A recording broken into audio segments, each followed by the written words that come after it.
So I just got done seeing The Batman, and I have some thoughts on the movie.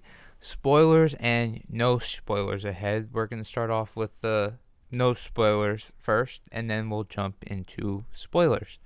And with that all out of the way. Come with me, and you'll be in a world of pure imagination. Take a look, and you'll see into your imagination. Okay, to start off, I just want to come out there and say that this movie is freaking awesome. I loved this movie. This movie was so good, alright? This is all I ever wanted in a Batman movie. This is a pure detective mystery that kept me on the edge of my seat. And what an introduction to this new Batman. I was blown away. I think my expectations were met. I didn't think this was going to be the best movie ever. I didn't think this was going to be the best superhero movie ever. I thought this movie was just going to be really, really great. But that being said, it is one of my all-time favorite superhero movies. It is. There's so much I loved about this movie. The cinematography is really great. I love the story. I love the mystery. I felt like I was kind of watching Sherlock Holmes with a cape a little bit. No. Well, yeah, a little bit. Yeah, I got a lot of Seven vibes from this movie, and I got a lot of Zodiac vibes. Like, those two movies, I think, have a lot of inspiration for this film. I saw a lot of that in there. I also saw a little bit of its own thing, you know? I just saw, like, inspirations from those two movies. So, yeah, so this is going to be a great movie. Matt Reeves, man, I'm really curious how he would do other characters. I know he's a really big Batman fan, but I kind of want to know his take on the Justice League, Superman, and all that. But what he does with Batman is killer. Batman, I liked Batman. Robert Pattinson, I think, did a good job at a young, inexperienced Batman that's still learning everything. It's hard for me to really tell how good or bad he is because he's just not really. I don't want to say he's not Batman yet, but he's it's just off. It's really in the beginning. You can tell he's still learning everything. He's young. He's inexperienced. He's only been Batman for 2 years at this point. That's not a spoiler, by the way, because Matt Reeves has been talking about it in the press. Yeah, so he's only been Batman for not too long. He's kind of his Bruce Wayne is not Bruce Wayne, and I think that for me, it kind of knocks down his performance a little bit. I really want to know how Robert Pattinson will do once he becomes like more like the comic book version of the character. But yeah, I mean, his Batman was great. I really liked his Batman. I think he did a good job of like being like how Batman is. You know, he's like kind of standoffish, but has a little bit, but not that much. You know, I liked his voice. I think his voice wasn't overly like Christian Bale, like swear to me. It wasn't like all like that. You know, it was more. I think it was more in the middle. Like he spoke normally and gravelly. You know, it was kind of in the middle of that. But I think he does need to get that personality at some point, like as Bruce Wayne, because he's not. That Bruce Wayne is not Bruce Wayne. It's just kind of emo. Hopefully, it does get better in later films. Okay, moving on to Catwoman. Catwoman was pretty good. I really liked Zoe Kravitz as Catwoman. She's once again, it's kind of similar to Robert Pattinson's version of Batman. It's not really Catwoman yet. She's gonna get there eventually, I'm sure. But right now, she's just like very inexperienced, and I didn't really get. I liked the character a lot, but I did not feel like I was watching Catwoman really. Except I mean, like the character from the comics. I felt like it wasn't really the character of the comics. I don't know. It was a little off, but I guess once again, it's an inexperienced Catwoman, so you don't really get that vibe just yet. And as Matt Reeves has been saying, like in time, I'm sure that we'll get more of how they are. You know, but I liked her character in this movie. I liked her arc in this movie. It was really, really good stuff. The acting from her was really great. Yeah, so I really liked her character. Jim Gordon, I really liked too. I liked I think I liked everyone in this movie. From Jim Gordon was great. Oh, I'll mention Alfred was really good too. I think he might be he's up there with Michael Caine. He's a great Alfred. The Riddler, I have to say, he was wow. The performance was incredible. I don't know why no one's talking really about this performance. I thought it was absolutely phenomenal. Paul Dano needs some sort of award or recognition or something. Like, it's up there with Heath Ledger's Joker. Like, I don't know why no one's really talking about his performance after seeing this film. I thought it was amazing. So great. I don't want to say he was relatable, but what they do with the character and how Paul Dano really enforces this character, he has such a great performance. He's the standout. I mean, I think Robert Pattinson's Batman is the standout too, but him, man, I really liked this. I really liked the villain. He was incredible, and yeah, I just have nothing more to say than it's just you gotta watch the movie to see it. I know many people are not. I don't know why nobody really is talking about his performance. I just thought it was awesome, and I think he's a really big standout in this movie and what they do with him as the Riddler. That's what I wanted to see from the Riddler, and I think they nailed it. I think they did a good job of adapting the character into what they were trying to do with this world. It's not really accurate, really. It's its own thing, but it feels like a psychotic version of the Riddler, and it's awesome. Yeah, so I really love this film. I do have some problems with it. I think it's a little slow in the beginning. It's a little slow in the end. But I hear a lot of criticism. This has been bothering me. I'm all for respecting opinions, okay? Like, hey, if you don't like this movie for your reasons, that's fine. But are people really not liking this movie because it's too dark? Like, are you that I was hearing that a lot. I was like, I was expecting to see the reviews and hear like glowing things about this movie. And then I look at the reviews and some critics are saying it's too dark, and they didn't like it because it was dark, and they were giving like negative reviews because it was too dark. You you have to like be able to be like objective with this stuff, you know, like your personal taste is either you like something dark or you don't like something dark. So I don't get how critics who are getting paid, who are like professional critics, are saying that this movie is too dark and that's why they don't like it. Like, are you kidding me? This is why I don't look at Rotten Tomatoes or IMDb. Well, IMDb is all right. I like some of their. I like because I think it's more of like us that's reviewing it. You know, I read a lot of their reviews off of that page. I don't look at Rotten Tomatoes at all except the audience score. Rotten Tomatoes is a joke. I'm sorry if you're a Rotten Tomatoes fan. My criticisms of the film is it's a little too slow in the beginning and end, and I think there were a couple cringe scenes. I don't want to really say, but I think in general there was some cringe in the film. But other than that, I really love this film. If once I do my all-time favorite superhero list, that's definitely on there. Like, it's in my top 10.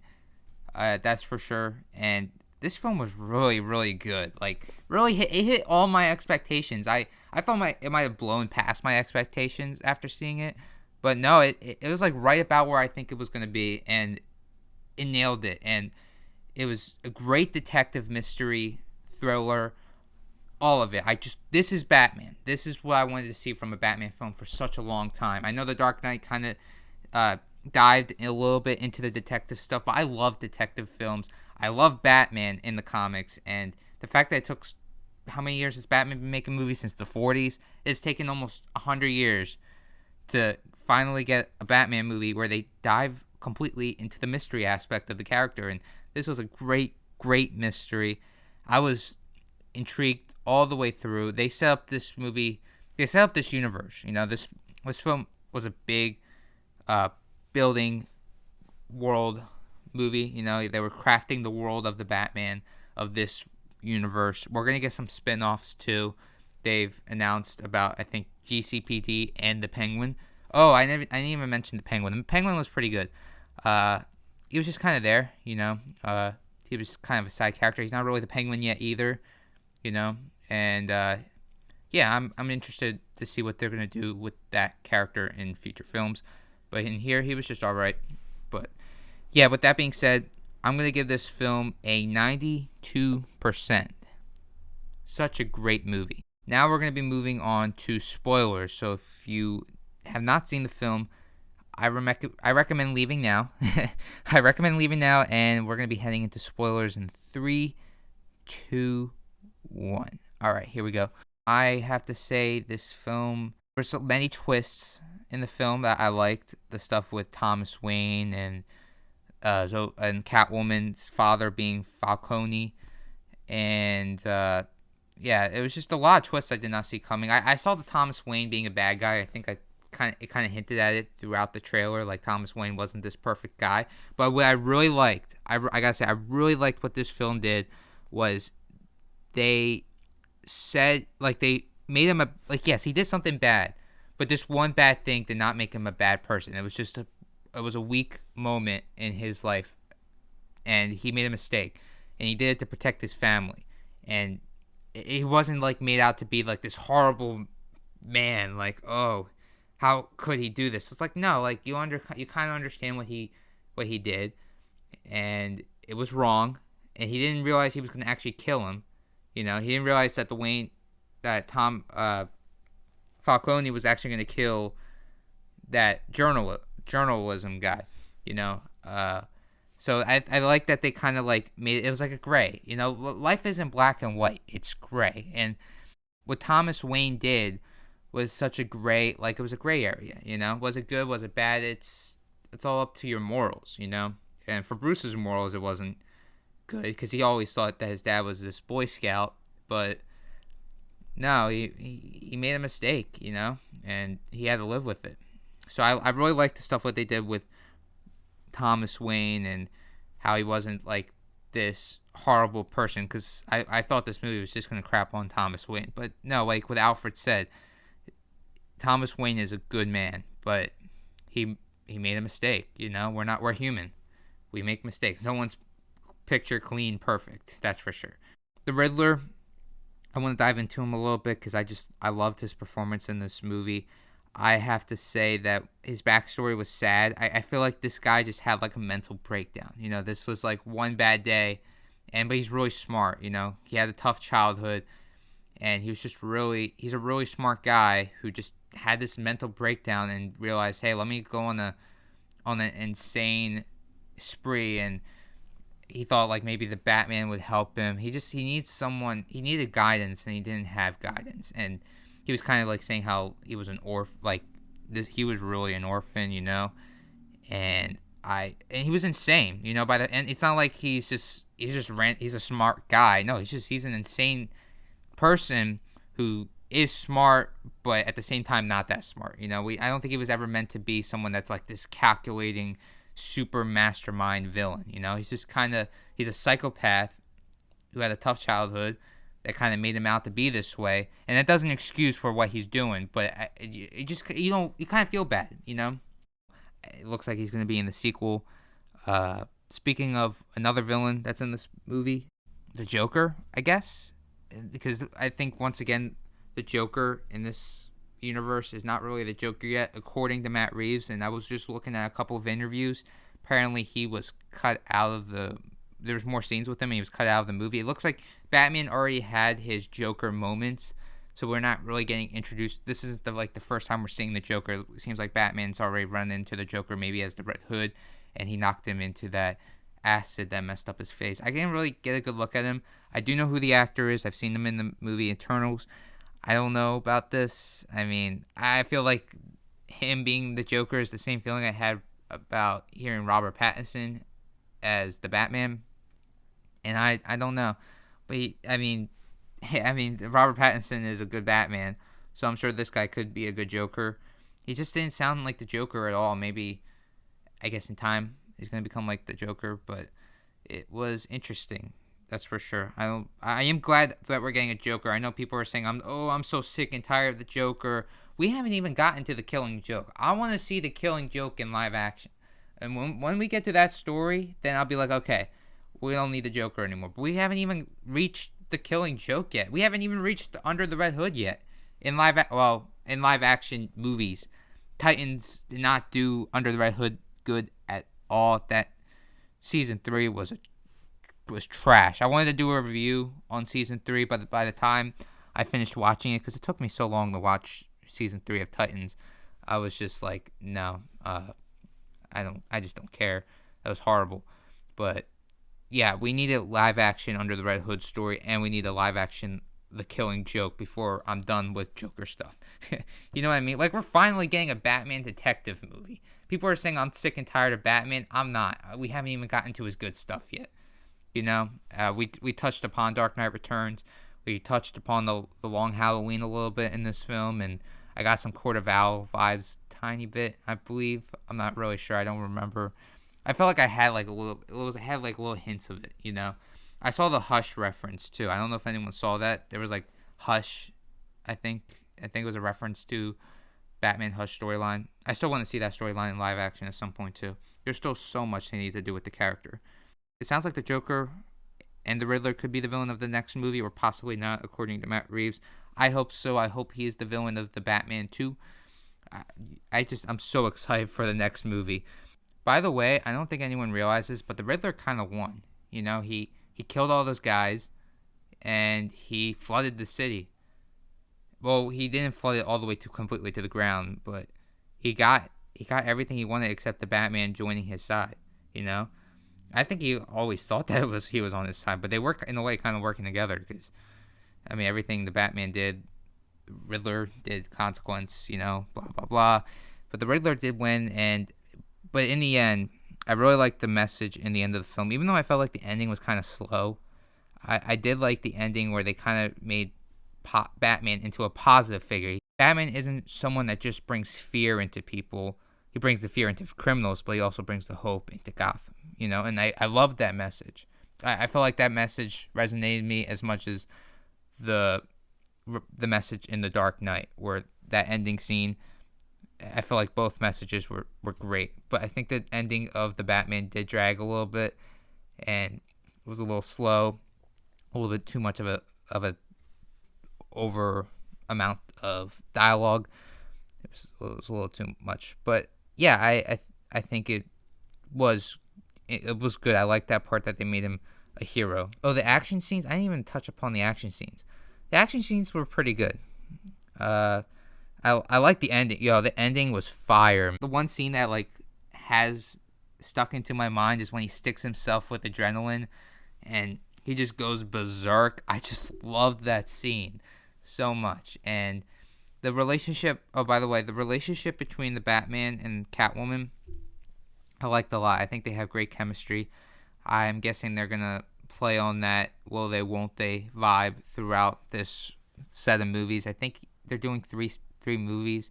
My prediction is that this is going to be like a Spider-Man Homecoming scenario where it's going to take him like 3 movies to finally become the Spider-Man or the Batman that we always know him to be.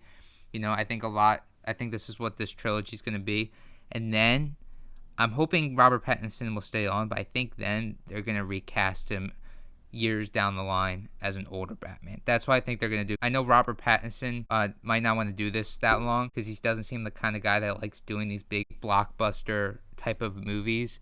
And I think they're going to cast an older actor to stay on as Batman for like the foreseeable future, because this is a really young Batman and they could recast him later down the line, you know? So also the Batmobile was badass.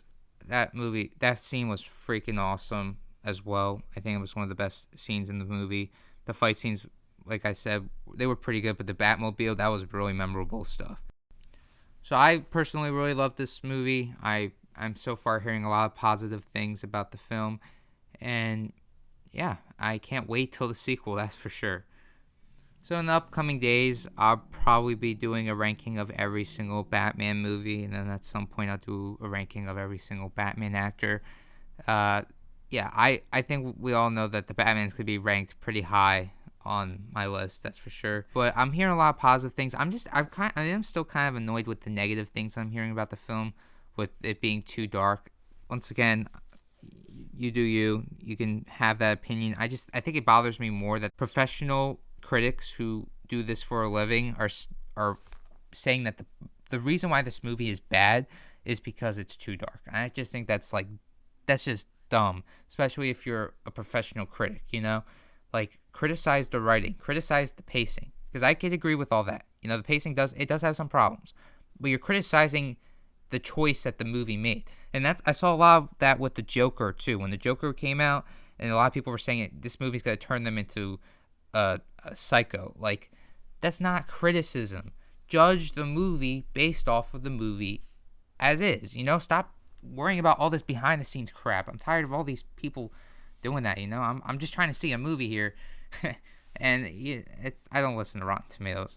That was mainly where the criticisms are coming from. If you personally, as a fan of Batman, you just think this did not work because it was just too dark, that's fine. I just think critics that do this for a living have that as their reasoning for the movie being bad. I just can't take them seriously. Also, I'm hoping to do a prediction video for the sequel of this movie, because I think the future of the Batman series, I think it has a really bright future ahead, and there's so many different avenues that they could go down for future sequels.